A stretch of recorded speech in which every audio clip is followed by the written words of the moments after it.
Indian നാവികസേനയുടെ കരുത്തായി മാറാനുള്ള തയ്യാറെടുപ്പിലാണ് INS വിക്രാന്ത്. രാജ്യം തദ്ദേശീയമായി നിർമ്മിച്ച വിമാനവാഹിനി കപ്പൽ അടുത്ത വർഷത്തോടെ ഇന്ത്യൻ സേനയുടെ ഭാഗമായി മാറും. കൊച്ചിയിൽ നിന്നും രജിത് കുമാർ തയ്യാറാക്കിയ റിപ്പോർട്ട് കാണാം. ആത്മനിർഭർ ഭാരത് വഴി രാജ്യം തദ്ദേശീയമായി നിർമ്മിച്ച INS വിക്രാന്താണ് നമ്മൾ പരിചയപ്പെടാൻ പോകുന്നത്. 12 വർഷം കൊണ്ടാണ് രാജ്യം ഇതിന്റെ നിർമ്മാണം കൊച്ചിയിൽ പൂർത്തീകരിച്ചത്.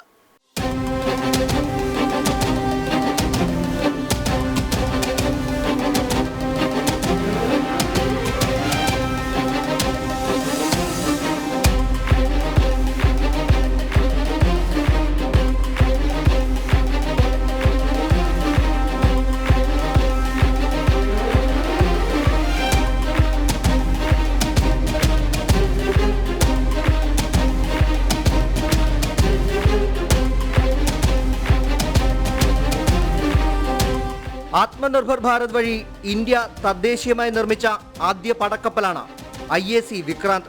ഫൈറ്റർ വിമാനങ്ങളും ഹെലികോപ്റ്ററുകളും ഉൾപ്പെടെ 30 വിമാനങ്ങളെ വഹിക്കാനുള്ള ശേഷിയാണ് കപ്പലിനുള്ളത്. 28 നോട്ടിക്കൽ മൈൽ വേഗതയിലും 18 ക്രൂയിസ് വേഗതയിലും 7500 മൈൽ പോകാനുള്ള ശേഷിയാണ് ഇതിനുള്ളത്. INS വിക്രാന്തിന്റെ ഫ്ലൈറ്റ് ഡെക്കിലാണ് ഞാനിപ്പോൾ ഉള്ളത്. ഏറ്റവും പ്രധാനപ്പെട്ട ഭാഗം എന്ന് തന്നെ നമുക്കിതിനെ വിശേഷിപ്പിക്കാൻ കഴിയും. ഫ്ലൈറ്റ് ഡെക്കിലെ കൂടുതൽ വിവരങ്ങൾ നമ്മളോട് പങ്കുവയ്ക്കാനായി ഇതിലെ ക്യാപ്റ്റൻ സൂരജ് നമ്മോടൊപ്പം ചേരുകയാണ്. സർ, ഇത് ഫ്ലൈറ്റ് ഡെക്കാണ്, ഇവിടെയാണ് ഇതിൻ്റെ ഒരു പ്രധാനപ്പെട്ട ഭാഗം എന്ന് തന്നെ പറയാൻ കഴിയും. എന്തൊക്കെയാണ് ഇവിടെ നടക്കുന്ന ഓപ്പറേഷൻസ്, അതുപോലെ തന്നെ ഈ ഓരോ ഡെക്കിൽ സൂപ്പർ സ്ട്രക്ചർ എന്ന് പറയുന്ന ഈ ഭാഗങ്ങളിൽ എന്തൊക്കെയാണ് പ്രവർത്തനങ്ങളായിരിക്കും നടക്കുക എന്നൊന്ന് വിശദമാക്കാമോ? നിങ്ങൾ പറഞ്ഞ മാതിരി ഇത് ഈ എയർക്രാഫ്റ്റ് കാരിയറിൻ്റെ ഒരു പ്രധാനപ്പെട്ട സ്ഥലമാണ്. യുദ്ധവിമാനങ്ങൾ MiG-29 ലാൻഡിങ് ടേക്ക് ഓഫ് ചെയ്യുന്ന ഫുൾ റൺവേ ഉണ്ട്. യെല്ലോ ലൈൻസ് കാണുന്നത് 2 ടേക്ക് ഓഫ് റൺവേസ് ഉണ്ട്. ഈ വൈറ്റ് ലൈൻസ് ആയിട്ട് കാണുന്നത് ഒരു ലാൻഡിങ് റൺവേ ഉണ്ട്. ഒരു വിധം പറഞ്ഞാൽ ഒരു 2.5-3 കിലോമീറ്ററിലെ ഒരു ഫുൾ എയർപോർട്ടിൻ്റെ ഏരിയ ഒരു 200-260 മീറ്ററിലേക്ക് കോംപ്രസ് ചെയ്തുണ്ടാക്കിക്കുകയാണ്. ആ റൺവേയിൽ നിങ്ങൾ പറഞ്ഞ മാതിരി ഒരു 30 വിമാനങ്ങൾ ഹെലികോപ്റ്റർ എല്ലാം കൂട്ടിയിട്ട് ഓപ്പറേറ്റ് ചെയ്യാൻ പറ്റും.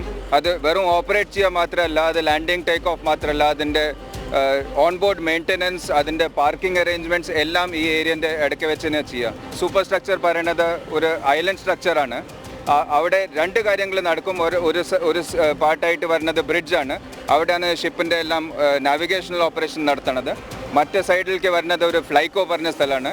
അത് ഒരു സാധാരണ എയർപോർട്ടിൻ്റെ ATC മാതിരിയുള്ള ജോലി ഫുൾ ചെയ്യും.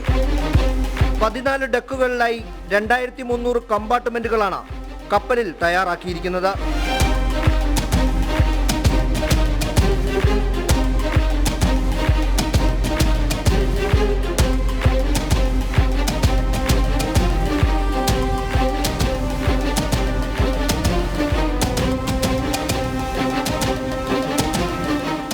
(1700) നാവികസേന ജീവനക്കാർക്ക് ഒരേ സമയം സഞ്ചരിക്കാൻ കഴിയുന്ന കപ്പലിൽ വനിതാ ജീവനക്കാർക്കുള്ള പ്രത്യേക സൗകര്യങ്ങളും ഒരുക്കിയിട്ടുണ്ട്. 12 വർഷങ്ങൾക്ക് മുമ്പ് 2009-ലാണ് ഇന്ത്യയുടെ പുതിയ വിമാനവാഹിനി കപ്പൽ IAC വിക്രാന്തിന്റെ നിർമ്മാണത്തിന് തുടക്കം കുറിച്ചത്. 1971-ലെ ഇന്ത്യ പാക് യുദ്ധത്തിൽ നിർണായക പങ്കുവഹിച്ച് 1997-ൽ ഡീകമ്മീഷൻ ചെയ്ത ഇന്ത്യയുടെ INS വിക്രാന്തിന്റെ അതേ പേരാണ് പുതിയ വിമാനവാഹിനി കപ്പലിനും നൽകിയിരിക്കുന്നത്. യുദ്ധസ്മരണയുടെ 50-ാം വർഷം അതേ പേരിൽ ഇന്ത്യ തദ്ദേശീയമായി നിർമ്മിച്ച IAC വിക്രാന്ത് കടലിൽ പരീക്ഷണ യാത്ര നടത്താനായത് രാജ്യത്തിന് അഭിമാനവും ചരിത്രത്തിൽ ഇടം നേടുന്നതുമാണ്.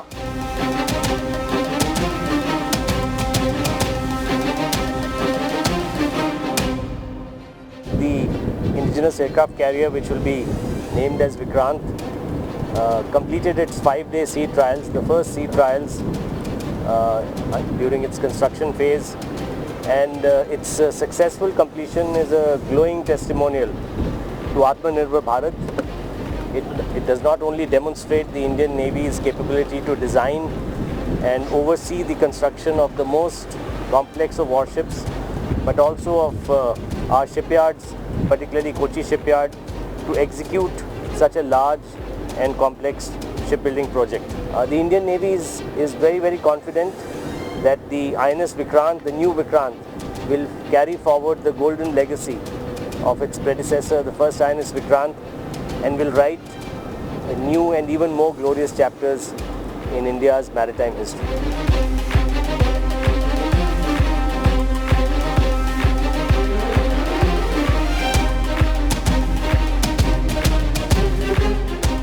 ഇന്ത്യൻ നാവികസേനയുടെ ഡയറക്ടർ ഓഫ് നേവൽ ഡിസൈനാണ് വിക്രാന്തിന്റെ രൂപകൽപ്പന നിർവഹിച്ചത്.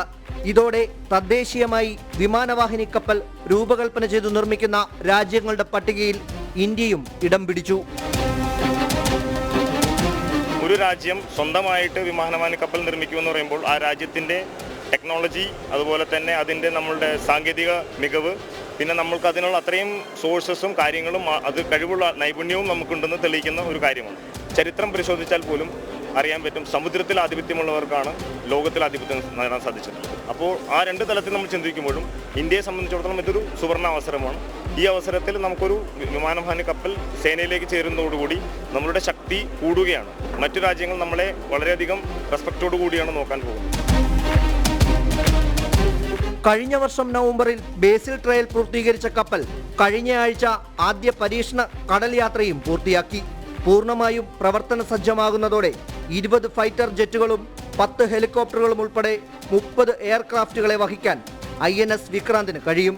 MiG-29K നാവികസേനയുടെ LCA എയർക്രാഫ്റ്റുകൾ എന്നിവയ്ക്കുള്ള സൗകര്യവും INS 1-ലുണ്ട്. നമ്മൾ ഏതൊരു വാർഷിപ്പിൻ്റെ നമ്മളൊരു ഡിസൈൻ കോൺസെപ്റ്റ് വെച്ച് നോക്കിക്കഴിഞ്ഞാൽ നമ്മളൊരു 3 ഫാക്ടേഴ്സാണ് നോക്കുന്നത്. One to float, to move and to fight. To float എന്ന് പറഞ്ഞാൽ ഇപ്പോൾ ഒരു ഷിപ്പ് നമ്മളിപ്പോൾ കൊച്ചിൻ ഷിപ്പായിട്ട് ഉണ്ടായിക്കഴിഞ്ഞാൽ അത് ആദ്യം ഡോക്കിൽ ഉണ്ടായി കഴിഞ്ഞിട്ട് അതിന് ഫ്ലോട്ടിംഗ് പ്രൂവ് ചെയ്യും. അത് നമ്മൾ കഴിഞ്ഞ വർഷത്തിന് മുമ്പേ നമ്മളത് ഫ്ലോട്ടിംഗ് പ്രൂവ് ചെയ്ത് കഴിഞ്ഞു. ഇത് കഴിഞ്ഞിട്ട് നെക്സ്റ്റ് സ്റ്റേജ് വന്നപ്പോഴാണ് നമ്മൾ ടു മൂവ്, ഇത് പോകാൻ പ്രൊപ്പൽഷൻ ഓൺ പവറിൽ കടലിൽ പോകാനുള്ള ഇത് പ്രൂവ് ചെയ്യാൻ വേണ്ടി അത് നമ്മൾ കഴിഞ്ഞ 4th ഓഗസ്റ്റിന് ഇത് ഷിപ്പ് മെയ്ഡൻ സീ ട്രയൽസ് ചെയ്തിട്ട് നമ്മൾ സക്സസ്ഫുള്ളി കംപ്ലീറ്റ് ചെയ്തിട്ട് നമ്മൾ വന്നത് 5 ദിവസത്തെ സീ ട്രയലായിരുന്നു. അപ്പോൾ അതും നമ്മുടെ പ്രൂവ് ആയിട്ടുണ്ട്. ഇനി നെക്സ്റ്റ് സ്റ്റേജ് വരുമ്പോൾ നമ്മുടെ ടു ഫൈറ്റ് എന്ന് പറഞ്ഞാൽ അപ്പോൾ അതിന് വേണ്ടിയുള്ള ഫയർ കൺട്രോൾ റഡാർസ്, പിന്നെ സെൻസേഴ്സ്, അതിൻ്റെ വെപ്പൻട്രി ഫിറ്റ്മെൻറ്റ്, അതിനുള്ള എയർ ഡിഫൻസ് സിസ്റ്റംസ്, അങ്ങനെ ആ ഒരു ഫിറ്റ്മെൻറ്റ് നടന്നുകൊണ്ടിരിക്കുക. അപ്പോൾ ഒരു നെക്സ്റ്റ് സ്റ്റേജിൽ ട്രയൽസിലോട്ട് അത് നമ്മൾ വിത്തിൻ എ ഇയർ അതും കണ്ടിന്യൂ. ഈ വർഷം നമ്മൾ സ്വർണ്ണം വിജയ വർഷനായിട്ട് നമ്മൾ ആഘോഷിക്കുന്നത് 51 ഇയേഴ്സ് നമ്മൾ 71 വാർ കഴിഞ്ഞിട്ട്. അപ്പോൾ ഇതിൻ്റെ ആദ്യത്തെ ഷിപ്പ് പഴയ വിക്രാന്ത് ഒരു ഡിസൈഡിങ് ഫാക്ടറായിരുന്നു 1971 വാറിൽ പ്ലേ ചെയ്തത്.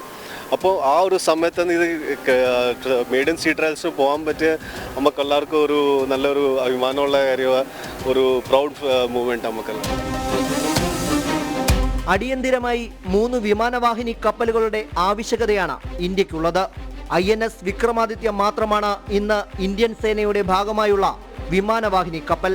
രാജ്യത്തെ ഏറ്റവും വലിയ പടക്കപ്പൽ വിക്രാന്ത് കൂടി അടുത്ത വർഷം സേനയുടെ ഭാഗമാകുന്നതോടെ വിമാനവാഹിനി കപ്പലുകളുടെ രാജ്യങ്ങളുടെ പട്ടികയിൽ ഇന്ത്യ 7ാം സ്ഥാനത്തെത്തും.